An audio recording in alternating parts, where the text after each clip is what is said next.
Chapter 2. This came home to me when, 2 days later, I drove over with Flora to meet, as Mrs. Groves said, the little gentleman, and all the more for an incident that, presenting itself the second evening, had deeply disconcerted me. The first day had been, on the whole, as I have expressed, reassuring, but I was to see it wind up in keen apprehension. The post-bag that evening, it came late, contained a letter for me, which, however, in the hand of my employer, I found to be composed but of a few words enclosing another, addressed to himself, with a seal still unbroken. Quote, "This, I recognize, is from the headmaster, and the headmaster's an awful bore. Read him, please. Deal with him. But mind you don't report. Not a word. I'm off," end quote. I broke the seal with a great effort, so great a one that I was a long time coming to it. Took the unopened missive at last up to my room and only attacked it just before going to bed. I had better have let it wait till morning, for it gave me a second sleepless night. With no counsel to take the next day, I was full of distress, and it finally got so the better of me that I determined to open myself at least to Mrs. Groves. "What does it mean? The child's dismissed at school?" She gave me a look that I remarked at the moment, then, visibly, with a quick blankness, seemed to try to take it back. "But aren't they all—" "Sent home, yes, but only for the holidays. Miles may never go back at all." Consciously, under my attention, she reddened. "They won't take him. They absolutely decline." At this she raised her eyes, which she had turned from me. I saw them fill with good tears. "What has he done?" I hesitated. Then I judged best simply to hand her my letter, which, however, had the effect of making her, without taking it, simply put her hands behind her. She shook her head sadly. "Such things are not for me, miss." My counselor couldn't read. I winced at my mistake, which I attenuated as I could, and opened my letter again to repeat it to her. Then, faltering in the act and folding it up once more, I put it back in my pocket. "Is he really bad?" The tears were still in her eyes. "Do the gentlemen say so?" "They go into no particulars. They simply express their regret that it should be impossible to keep him. That can have only one meaning." Mrs. Groves listened with dumb emotion. She forebore to ask me what this meaning might be, so that presently, to put the thing with some coherence and with the mere aid of her presence to my own mind, I went on. "That he's an injury to the others." At this, with one of the quick turns of simple folk, she suddenly flamed up. "Master Miles! Him an inquiry?" There was such a flood of good faith in it that, though I had not yet seen the child, my very fears made me jump to the absurdity of the idea. I found myself, to meet my friend the better, offering it on the spot, sarcastically, to his poor little innocent mates. "It's too dreadful," cried Mrs. Groves, "to say such cruel things. Why, he's scarce 10 years old." Yes, that would be incredible. She was evidently grateful for such a profession. "See him, miss, first, then believe him." I felt forthwith a new impatience to see him. It was the beginning of a curiosity that, for all the next hours, was to deepen almost to pain. Mrs. Groves was aware, I could judge, of what she had produced in me, and she followed it up with assurance. "You might as well believe it of the little lady. Bless her," she added the next moment. "Look at her." I turned, and saw that Flora whom 10 minutes before I had established in the schoolroom with a sheet of white paper, a pencil, and a copy of nice, quote, round O's, end quote, now presented herself to view at the open door. She expressed in her little way an extraordinary detachment from disagreeable duties, looking to me, however, with a great childish light that seemed to offer it as a mere result of the affection she had conceived for my person, which had rendered necessary that she should follow me. I needed nothing more than this to feel the full force of Mrs. Grove's comparison, and, catching my pupil in my arm, covered her with kisses in which there was a sob of atonement. Nonetheless, the rest of the day I watched for further occasion to approach my colleague, especially as, toward evening, I began to fancy she rather sought to avoid me. I overtook her. I remember on the staircase we went down together, and at the bottom I detained her, holding her there with a hand on her arm. I take what you said to me at noon as a declaration that you've never known him to be bad. She threw back her head. She had clearly by this time, and very honestly, adopted an attitude. Oh, never known him. I don't pretend that. I was upset again. Then you have known him. Yes, indeed, miss, thank God. On reflection, I accepted this. You mean that a boy who never is no boy for me. I held her tighter. You like them with the spirit to be naughty. Then, keeping pace with her answer, so do I eagerly brought out. But not to the degree to contaminate. To contaminate, my big word left her at a loss. I explained it. To corrupt. She stared, taking my meaning in, but it produced in her an odd laugh. Are you afraid he'll corrupt you? She put the question with such fine, bold humor that, with a laugh, a little silly doubtless to match her own, I gave way for the time to the apprehension of ridicule. But the next day, as the hour for my drive approached, I cropped up in another place. What was the lady who was here before? The last governess? She was also young and pretty, almost as young and almost as pretty, miss, even as you. Ah, then, I hope her youth and her beauty helped her, I recollect throwing off. He seems to like us young and pretty. Oh, yes, he did, Mrs. Groves assented. It was the way he liked everyone. She had no sooner spoken indeed than she caught herself up. I mean, that's his way, the master's. I was struck. But of whom do you speak first? She looked blank, but she colored. Why of him? Of the master? Of who else? There was so obviously no one else that the next moment I had lost my impression of her having accidentally said more than she meant, and I merely asked what I wanted to know. Did she see anything in the boy? That wasn't right. She never told me. I had a scruple, but I overcame it. Was she careful? Particular? Mrs. Groves appeared to try to be conscientious. About some things, yes. But not about all? Again she considered. Well, miss, she's gone. I won't tell tales. I quite understand your feeling, I hastened to reply, but I thought it, after an instant, not opposed to this concession to pursue. Did she die here? No, she went off. I don't know what there was in this brevity of Mrs. Grove's that struck me as ambiguous.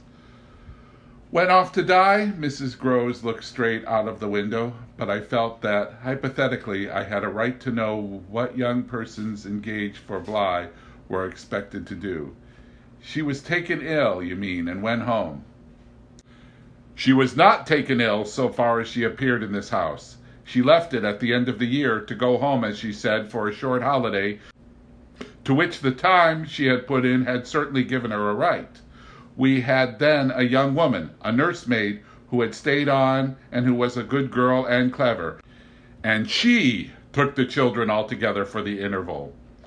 But our young lady never came back, and at the very moment I was expecting her, I heard from the master that she was dead. I turned this over. But of what? He never told me, but please, miss, said Mrs. Groves, I must get to my work. Chapter 3. Her thus turning back on me was fortunately not, for my just preoccupations, a snub that could check the growth of our mutual esteem. We met after I had brought home little Miles, more intimately than ever on the ground of my stupefaction, my general emotion. So monstrous was I, then ready to pronounce it, that such a child as had now been revealed to me should be under an interdict. I was a little late on the scene, and I felt, as he stood wistfully looking out for me before the door of the inn at which the coach had put him down, that I had seen him on the instant, without and within, in the great glow of freshness, the same positive fragrance of purity in which I had from the first moment seen his little sister. He was incredibly beautiful, and Mrs. Groves had put her finger on it. Everything but a sort of passion of tenderness for him was swept away by his presence. What I then and there took him to my heart for was something divine that I have never found to the same degree in any child. His indescribable little air of knowing nothing in the world but love. It would have been impossible to carry a bad name with a greater sweetness of innocence, and by the time I had got back to Bly with him, I remained merely bewildered, so far, that is, as I was not outraged, by the sense of the horrible letter locked up in my room, in a drawer.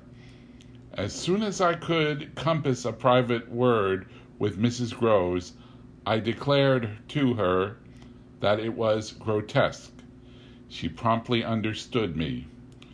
You mean the cruel charge? It doesn't live an instant. My dear woman, look at him. She smiled at my pretension to have discovered his charms.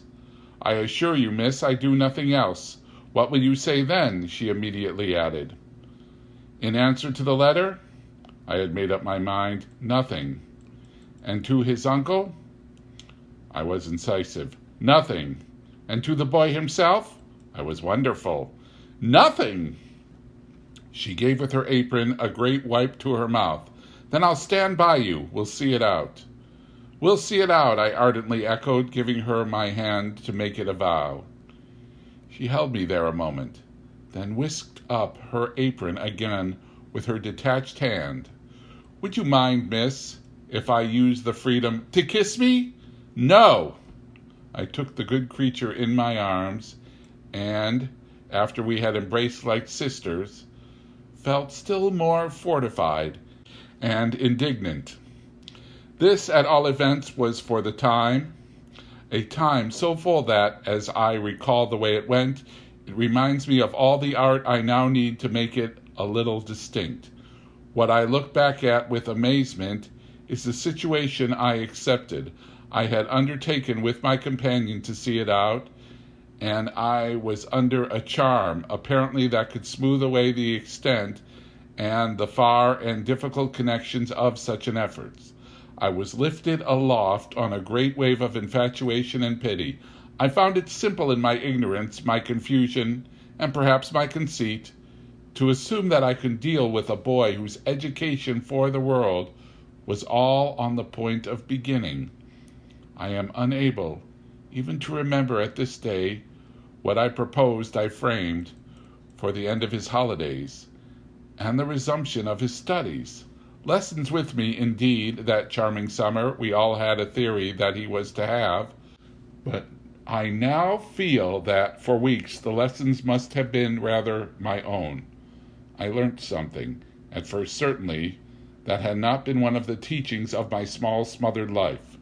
Learned to be amused, and even amusing, and not to think for the morrow. It was the first time in a manner that I had known space and air and freedom, all the music of summer and all the mystery of nature.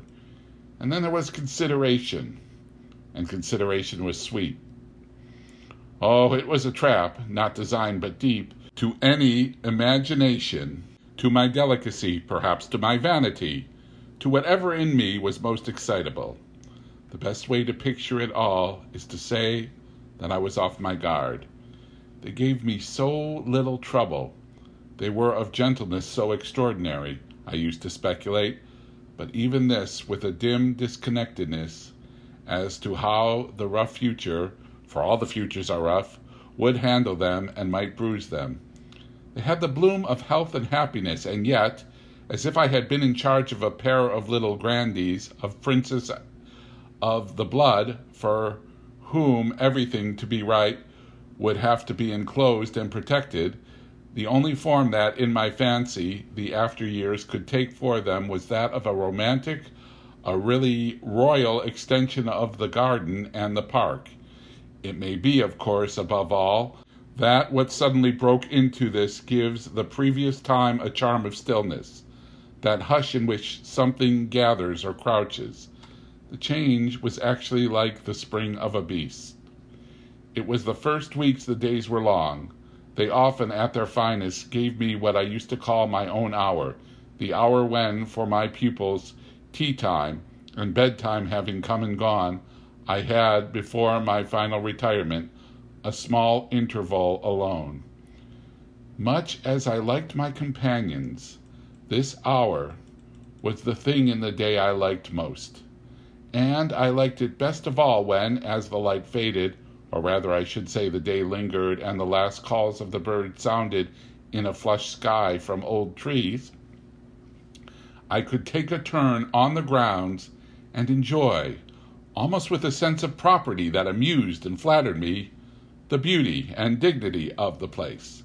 It was a pleasure at these moments to feel myself tranquil and justified, doubtless perhaps also to reflect that by my discretion, my quiet good sense and general high propriety, I was giving pleasure, if he ever thought of it, to the person to whose pressure I had responded.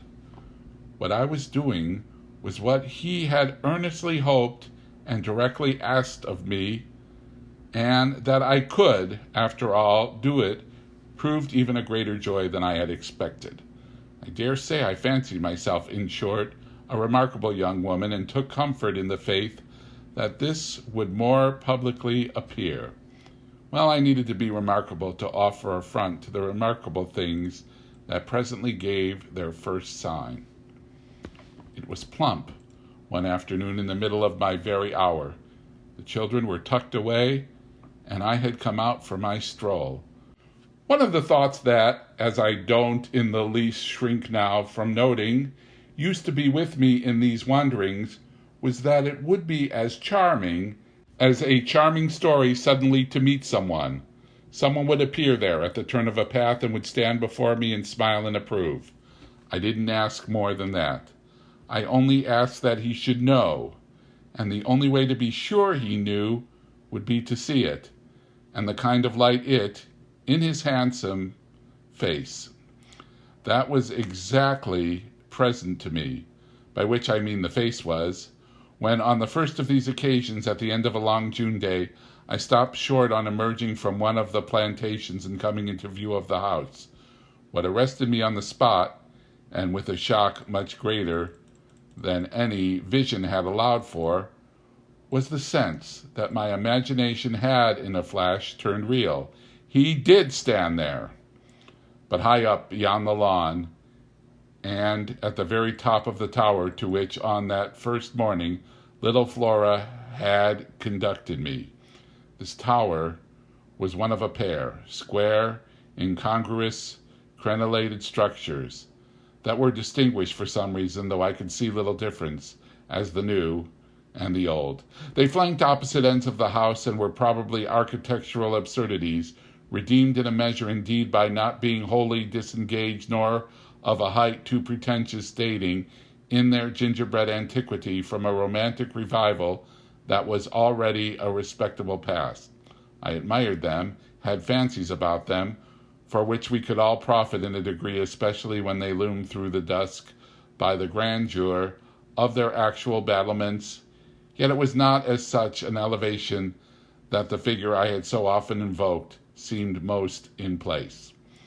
It produced in me this figure in the clear twilight.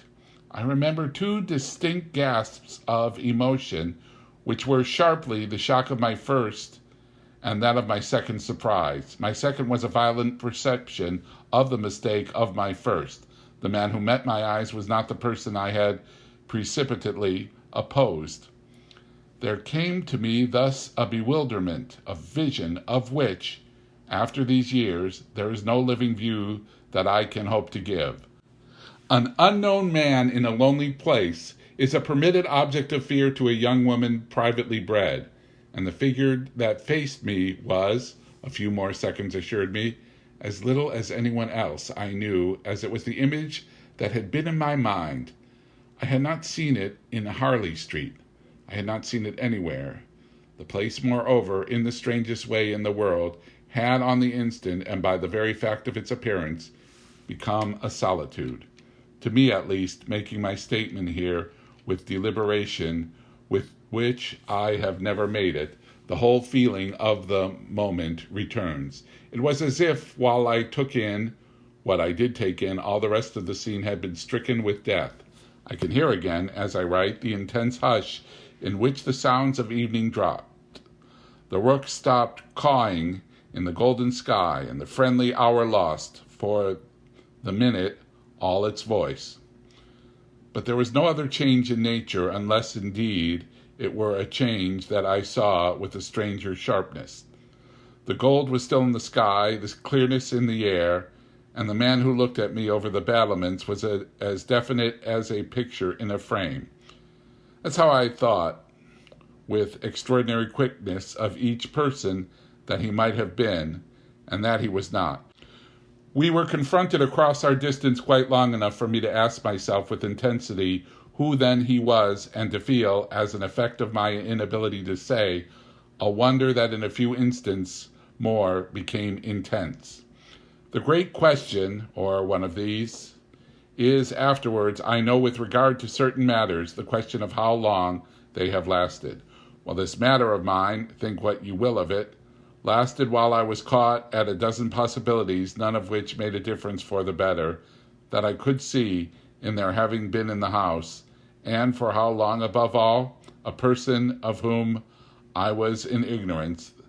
It lasted while I just bridled a little with the sense that my office demanded that there be no such ignorance in no such person. It lasted while this visitant, at all events, and there was a touch of the strange freedom, as I remember in the sun of familiarity of his wearing no hat, seemed to fix me from his position with just the question, just the scrutiny through the fading light that his own presence provoked. We were too far apart to call to each other, but there was a moment at which, at shorter range, some challenge between us, breaking the hush, would have been the right result of our straight mutual stare. He was in one of the angles, the one away from the house, very erect, as it struck me, and with both hands on the ledge. So I saw him as I see the letters I form on this page. Then, exactly after a minute, as if to add to the spectacle, he slowly changed his place, passed looking at me hard all the while to the opposite corner of the platform. Yes, I had the sharpest sense that during this transit he never took his eyes from me, and I could see at this moment the way his hand, as he went, passed from one of the crenellations to the next. He stopped at the other corner, but less long, and even as he turned away, still markedly fixed me. He turned away. That was all I knew. Chapter 4. It was not that I didn't wait on this occasion for more, for I was rooted as deeply as I was shaken. Was there a, quote, secret, end quote, at Bly, the mystery of Udolpho, or an insane, an unmentionable relative kept in unsuspected confinement? I can't say how long I turned it over, or how long, in a confusion of curiosity and dread, I remained where I had my collision. I only recall that when I re-entered the house, darkness had quite closed in. Agitation in the interval certainly had held me and driven me, for I must, in circling about the place, have walked 3 miles. But I was to be, later on, so much more overwhelmed that this mere dawn of alarm was a comparatively human chill. The most singular part of it, in fact, singular as the rest had been, was the part I became in the hall, aware of meeting Mrs. Groves. This picture comes back to me in the general train. The impression, as I received it on my return, of the wide, white, paneled space, bright in the lamplight, and with its portraits and red carpet, and of the good, surprised look of my friend, which immediately told me she had missed me. It came to me straightway, under her contact, that, with plain heartiness, mere relieved anxiety at my appearance, she knew nothing whatever that could bear upon the incident I had there ready for her. I had not suspected in advance that her comfortable face would pull me up, and I somehow measured the importance of what I had seen by my thus finding myself hesitate to mention it. Scarce anything in the whole history seems to me so odd as this fact that my real beginning of fear was one, as I may say, with the instinct of sparing my companion. On the spot, accordingly, in the pleasant hall and with her eyes on me, I, for a reason that I couldn't then have phrased, achieved an inward resolution, offered a vague pretext for my lateness, and, with the plea of beauty of the night and of the heavy dew and wet feet, went as soon as possible to my room. Here it was another affair. Here, for many days after, it was a queer affair enough. There were hours from day to day, or at least there were moments, snatched even from clear duties, when I had to shut myself up to think. It was not so much yet that I was more nervous than I could bear to be, as that I was remarkably afraid of becoming so, for the truth I had now to turn over was, simply and clearly, the truth that I could arrive at no account whatever of the visitor with whom I had been so inexplicably and yet, as it seemed to me, so intimately concerned. It took little time to see that I could sound without forms of inquiry and without exciting remark any domestic complication. The shock I had suffered must have sharpened all my senses. I felt sure at the end of 3 days, and as the result of mere closer attention, that I had not been practiced upon by the servants, nor made the object of any, quote, game, end quote. Of whatever it was that I knew, nothing was known around me. There was but one sane inference. Someone had taken a liberty rather gross. That was what, repeatedly, I dipped into my room and locked the door to say to myself. We had been collectively subject to an intrusion. Some unscrupulous traveler, curious in old houses, had made his way in unobserved, enjoyed the prospect from the best point of view, and then stolen out as he came. If he had given me such a bold, hard stare, that was but a part of his indiscretion. The good thing, after all, was that we should surely see no more of him. That was not a good thing, I admit, as not to leave me to judge that what essentially made me nothing else much signify was simply my charming work. My charming work was just my life with Miles and Flora, and through nothing could I so like it as through feeling that I could throw myself into it in trouble. The attraction of my small charges was a constant joy.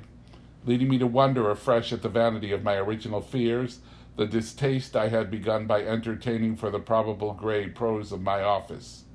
There was to be no gray prose, it appeared, and no long grind. So how could work not be charming that presented itself as daily beauty? It was all the romance of the nursery and the poetry of the schoolroom. I didn't mean by this, of course, that we studied only fiction and verse. I mean I can express no otherwise the sort of interest my companions inspired. How can I describe that except by saying that instead of growing used to them, and it's a marvel for the governess, I called the sisterhood to witness. I made constant fresh discoveries. There was one direction, assuredly, in which these discoveries stopped. Deep obscurity continued to cover the region of the boy's conduct at school. It had been promptly given me, I have noted, to face that mystery without a pang. Perhaps even it would be nearer the truth to say that, without a word, he himself had cleared it up. He had made the whole charge absurd. My conclusion bloomed there with the real rose flush of his innocence.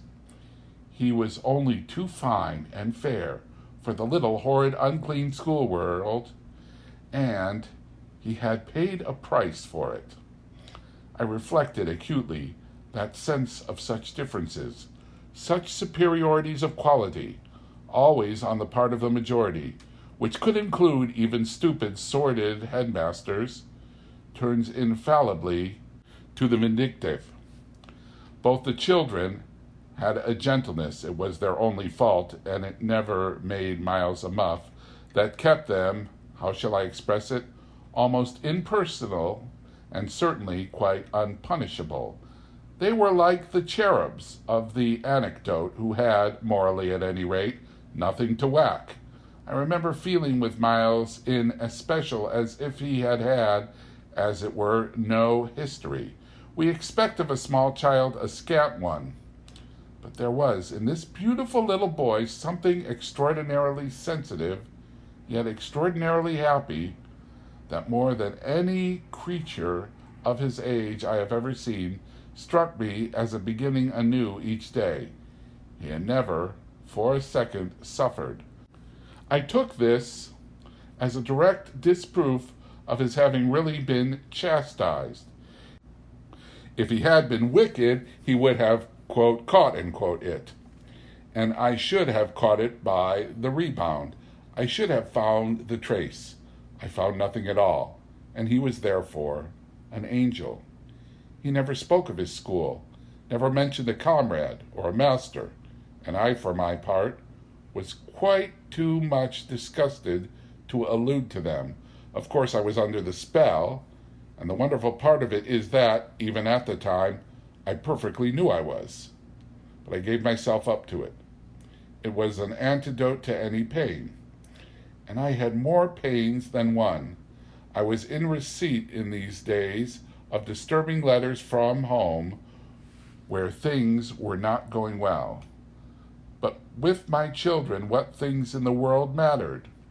That was the question I used to put to my scrappy retirements.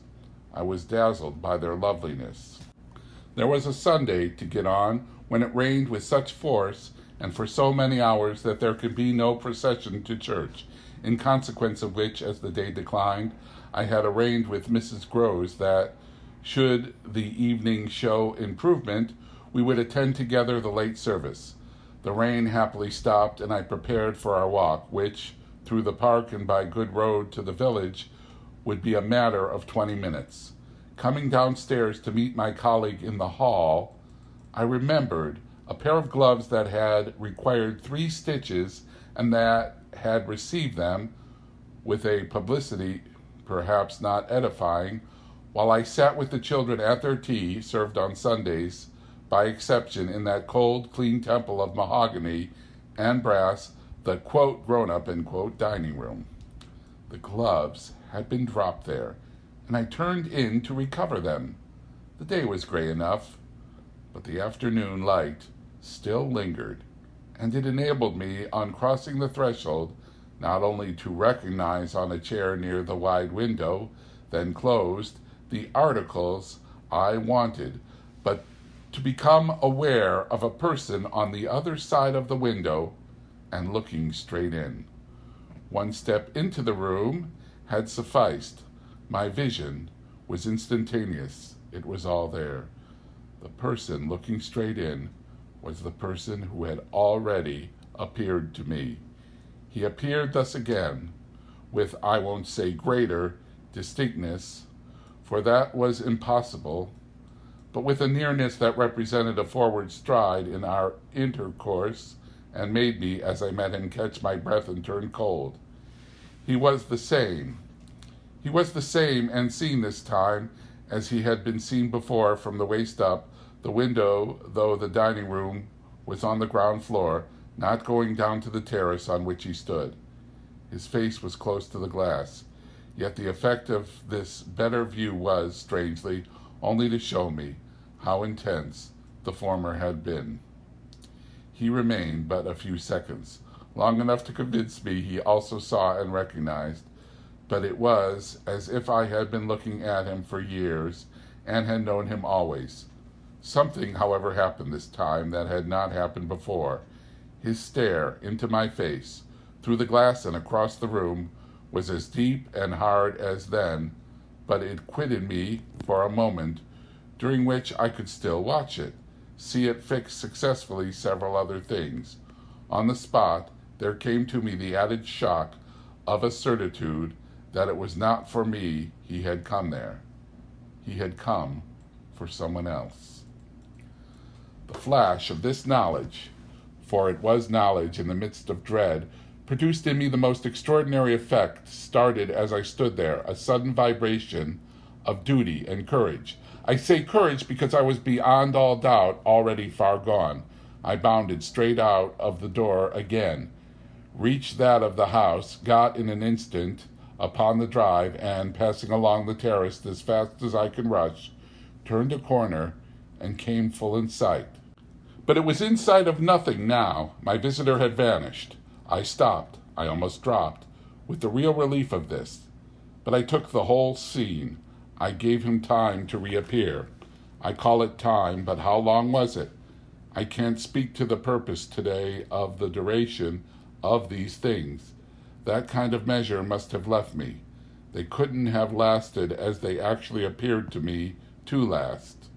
The terrace and the whole place, the lawn and the garden beyond it, all I can see of the park, were empty with a great emptiness. There were shrubberies and big trees, but I remember the clear assurance I felt that none of them concealed him. He was there or was not there if I didn't see him. I got hold of this, then instinctively, instead of returning as I had come, went to the window. It was confusedly present to me that I ought to place myself where he had stood. I did so. I applied my face to the pane and looked, and he had looked into the room, as if at this moment to show me exactly what his range had been. Mrs. Groves, as I had done for himself just before, came in from the hall. With this, I had the full image of repetition of what had already occurred. She saw me as I had seen my own visitant. She pulled up short, as I had done. I gave her something of the shock that I had received. She turned white, and this made me ask myself if I had blanched as much. She stared, in short, and retreated on just my lines, and I knew she had then passed out and come round to me, that I should presently meet her. I remained where I was, and while I waited, I thought of more things than one. But there's only one I take space to mention. I wondered why she should be scared.